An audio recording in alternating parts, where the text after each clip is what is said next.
this. This is not a drill. What's the most resilient parasite?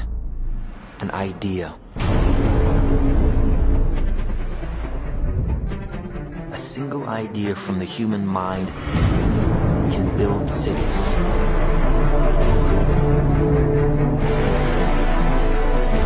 An idea can transform the world and rewrite all the rules. Which is why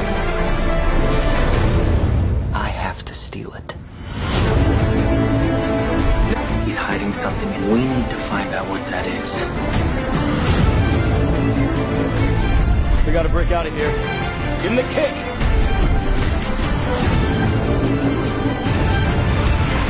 This was not a part of the plan! Wake me up! Wake me up!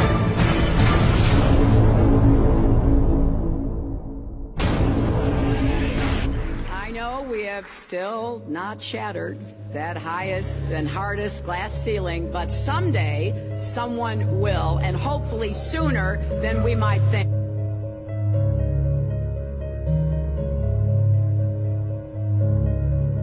As the galaxies go whizzing by over the glass dome ceiling. Now tell me that doesn't work for you.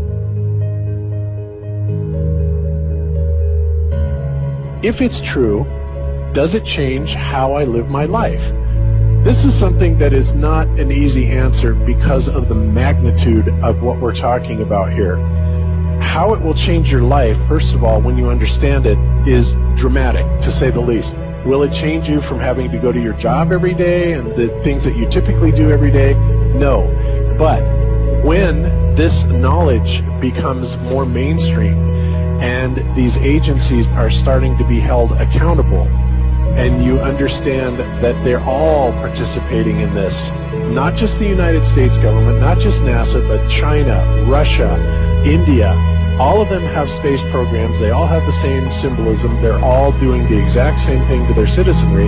And the first thing you have to understand about this is that the deception goes all the way to the top. And when I say all the way to the top, you have to kind of get rid of the notion that the people at the very highest levels are working together.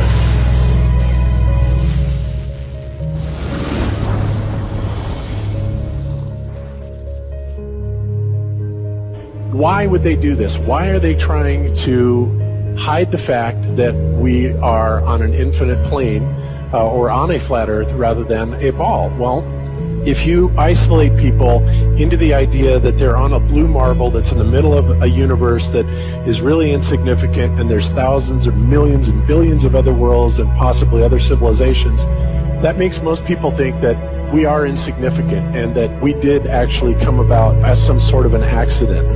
Now, when people believe that, their minds are much more malleable into being given the idea that there is no God and there is no creator. And because of that, that also gives the controllers this fertile soil to build other deceptions on.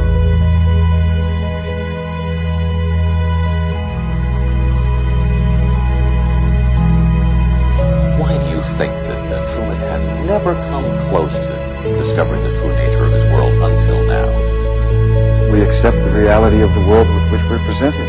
It's as simple as that. It's about total control, mental, physical, spiritual, every way, shape, form possible. You have to remember how big of a conspiracy this is. This isn't talking about just the JFK thing or isn't talking about just 9/11. It's on an umbrella kind of system to where it is the biggest deception that there is. It actually exposes every other deception, and nothing else brings down the power of the elite because it really exposes education, science, the economy, television, museums, universities. Think of all the things that have been fooled. I feel worse for the people that are out there building satellites, the people that are out there actually working for these space agencies, the people out there teaching in schools as professors, because they would all come to the conclusion eventually, once this gets out, that they've all been contributing to the lie. Why do you believe what you believe? Prove it without using NASA or any other space agency. the government or military of any country in the world. Why would I say that? NASA has been proven to be liars time and time again. I could spend a whole weekend here showing you the lies of NASA. How many of you believe your government is 100% honest and can be trustworthy? And how many of you know the military answers to their government? Okay, so if those three sources are all proven liars, why would you trust them? Fool me once, right? Shame on you. Fool me twice, shame on me. I say, continue to believe pathological liars and you're an idiot. But that's what we've all done. And so, I look at these stuff, we've all seen the textbooks, we've all seen the videos and movies and all these things, and there's so much of it. Do you know what the budget NASA has? You know how much they get? How much money they get? Have you seen the movie Gravity? Okay. That's made for about $100 million, give or take. And if you saw the movie Gravity, that was pretty impressive. I saw it on IMAX, big screen, like, wow. I mean, I felt like I was with Sandra Bullock flying around in space, freaking out myself. Okay, this is what they're able to do with $100 million. What are you able to do with tens of billions of dollars a year since the 60s? Now, in my opinion, we're being lied to not only about the shape of the Earth, we're being lied to about the very nature of reality itself. In 1954, Admiral Richard Byrd, a highly decorated naval officer, conducted an interview where he alluded to the idea that there may very well be land beyond the poles. Admiral Byrd, you've been to both the North Pole and the South Pole. Is there any unexplored land left on this Earth that might appeal to adventurous young Americans? Yes, there is. But strangely enough, there's left in the world today an area as big as the United States that's never been seen by a human being. And that's beyond the pole, on the other side of the South Pole, from Middle America.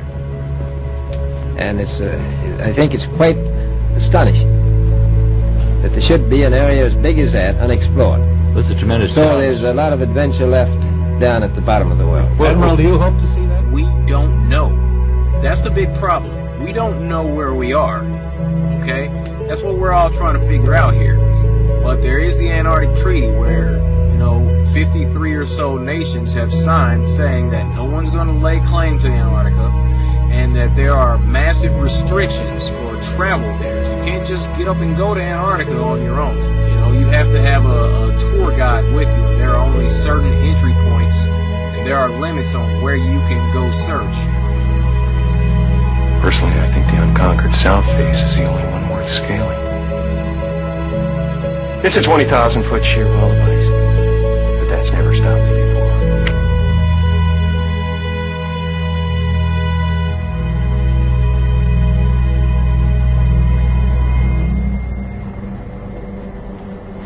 Welcome.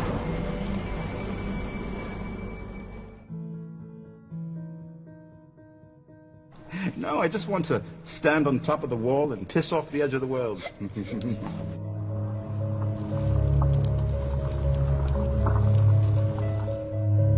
What difference does it make? What difference does it make? Yeah, that's their favorite line. Got a lot of people, what difference does it make? You can't figure out what difference it makes? If you can't figure out what difference it makes that the people running your world have lied to you over and over your whole life, if you can't figure out that someone lying to you is trying to control you, suppressing of information, of knowledge, is control. Deception of information and knowledge is a form of control. So what difference does it make? It makes a big difference, because once they start omitting information or lying about information about where you live, they're doing it to control you. Period. Why am I having to explain this to critical thinkers in the truth movement? The way you control billions of people is to keep them divided and fighting each other. Flat Earth is not a psyop. Flat Earth destroys the psyop. Every psyop that's been used to control us.